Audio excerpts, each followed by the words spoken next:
My name is Jon Strum. I'm a deputy sheriff with the Olmsted County Sheriff's Office.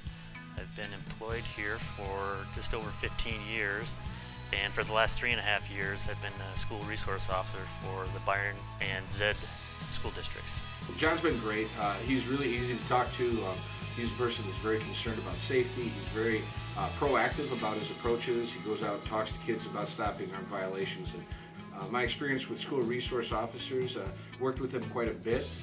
The valuable resource that they provide is that safety element and that component where kids can feel comfortable presenting their concerns, their questions, not only to a school official, but they can also go to a law enforcement official. Deputy Strum and I came in at a pretty similar time. It's a great resource to have because when we can work really close together to ensure that our kids have a safe, welcoming environment at school, it allows us to get to know students, but also to work through situations that ensure that environment is safe and welcoming for everybody. Jon gives us a lot of insight into our safety procedures and different things like that we want to have at the school, and helps us practice those and to become more efficient and effective in working out those drills and safety protocol that we use while we're at school with kids. I've thoroughly enjoyed working with Deputy Strum over the 4 years that I've been here at the ALC. He and I team up together to work with students who are having issues. He'll sit down with myself in the office and we'll have a really honest and caring conversation with the young person and quite possibly their families. He's very supportive. He looks to be solution orientated. My main role is to be a presence here in the school and also be an asset to the community of Byron.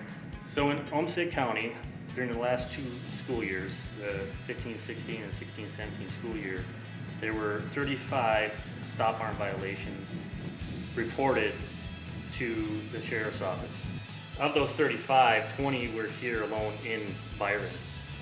And if you happen to drive past this bus and get pulled over, the fine has increased from $300 for driving past the school bus with a stop arm and lights activated to $500.